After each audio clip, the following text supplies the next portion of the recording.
Halo teman-teman, sebelum kita memulai pembelajaran pada malam hari ini, alangkah baiknya kita berdoa terlebih dahulu.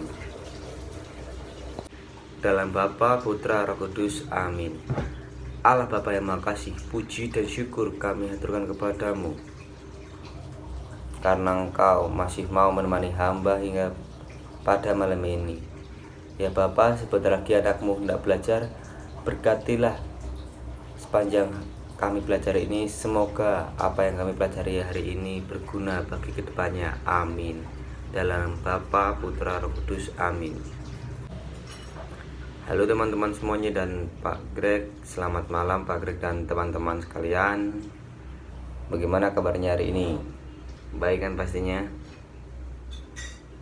Materi kita pada hari ini adalah pengembangan paragraf dan alinea.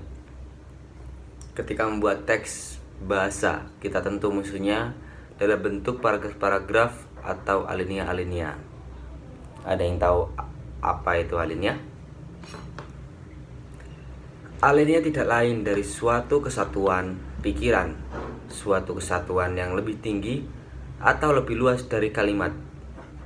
Ia merupakan himpunan dari kalimat-kalimat yang bertalian dalam suatu rangkaian untuk membentuk sebuah gagasan. Dalam alinea itu ada gagasan. Tadi diperjelas dengan uraian-uraian tambahan dengan maksud agar pokok pikiran yang ingin disampaikan dapat diterima dengan baik oleh pembaca atau pendengar. Dalam bentuk alinea harus diperhatikan susunan dan kesatuan suatu pokok pikiran. Kalimat-kalimat dalam alinea harus bertalian satu sama lain secara mesra dan bersama-sama membentuk suatu bagian yang berpautan. Alinea yang baik dan efektif harus memenuhi ketiga syarat berikut. Yang pertama, kesatuan alinea seperti sudah disinggung di atas. Yang dimaksud dengan kesatuan adalah bahwa alinea tersebut harus memperlihatkan dengan jelas suatu maksud atau sebuah tema tertentu. Kesatuan di sini tidak boleh diartikan bahwa ia hanya memuat satu hal saja. Sebuah alinea yang memiliki kesatuan bisa saja mengandung beberapa hal atau beberapa perincian, tetapi unsur tadi haruslah bersama-sama digerakkan untuk menunjang sebuah maksud tunggal atau sebuah tema tunggal. Maksud tunggal itulah yang ingin disampaikan oleh penulis dalam alinea itu. Karena fungsi setiap alinea adalah untuk mengembangkan suatu gagasan tunggal, maka tidak boleh terdapat unsur-unsur yang sama sekali tidak mempunyai pertalian dengan maksud tunggal. Penyimpanan dari maksud tadi hanya akan mempersulit pembaca. Ada 4 cara yang dapat digunakan dalam menempatkan gagasan pokok pada sebuah alinea. Menempatkan gagasan pokok pada bawah alinea.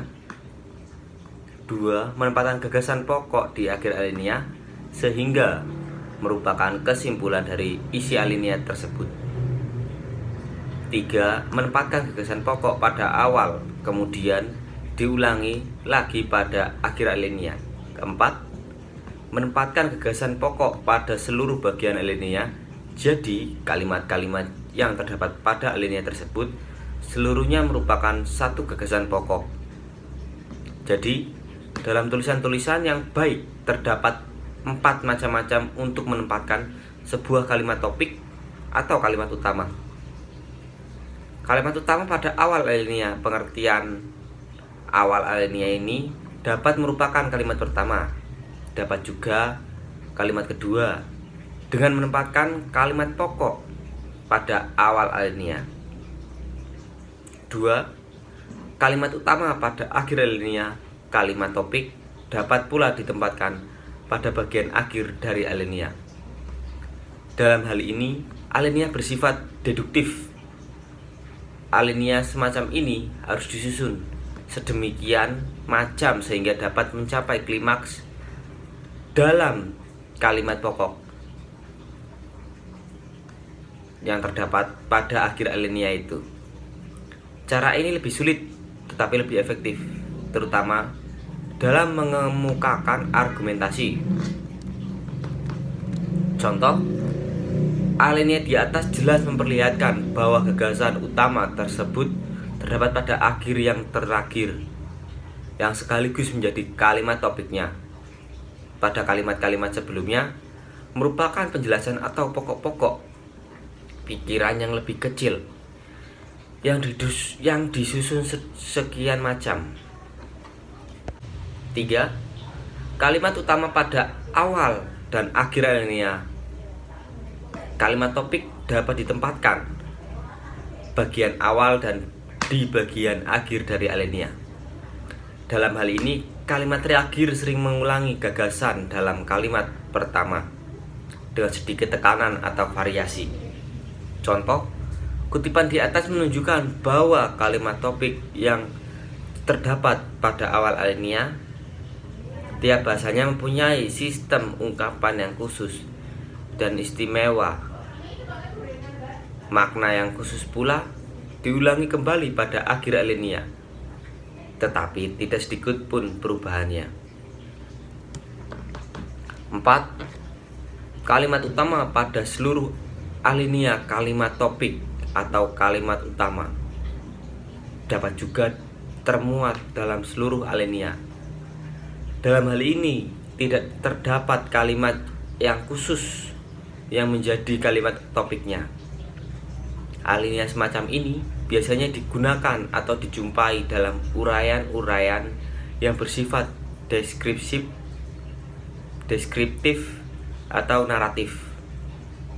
Contoh, sukar sekali untuk mencari sebuah kalimat topik dalam alinea di atas karena seluruh berisi gagasan utama. Tidak ada kalimat yang lebih penting dari yang lain. Semuanya yang sama penting dan bersama-sama bentuk kesatuan dari alinea tersebut. Begitulah contoh alinea deskriptif naratif, karena memang pada umumnya isinya bersifat deskriptif dan naratif. Koherensi alinea. Syarat kedua yang harus dipenuhi oleh sebuah alinea adalah bahwa alinea itu harus mengandung koherensi atau kepaduan yang baik. Kepaduan yang baik itu terjadi apabila hubungan timbal balik antara kalimat-kalimat yang membina alinea itu baik, wajar dan mudah dipahami tanpa kesulitan. Sebuah alinea dapat juga membentuk suatu kesatuan yang kompak, walaupun mungkin kepaduannya atau koherensinya tidak ada. Kesatuan tergantung dari sejumlah gagasan bawahan yang bersama-sama menunjang sebuah gagasan utama yang biasanya dinyatakan dalam sebuah kalimat topik. Pendeknya sebuah alinea yang tidak memiliki kepaduan yang baik akan menghadapkan pembaca dengan loncatan-loncatan pikiran yang membingungkan. Terima kasih Pak Greg dan teman-teman yang sudah mendengarkan penjelasan saya mengenai pengembangan paragraf dan alinea. Alangkah baiknya sebelum kita mengakhiri pembelajaran pada hari ini atau materi hari ini, kita tutup dengan berdoa. Dalam Bapa, Putra, dan Roh Kudus. Amin. Terima kasih ya Bapa, karena Engkau telah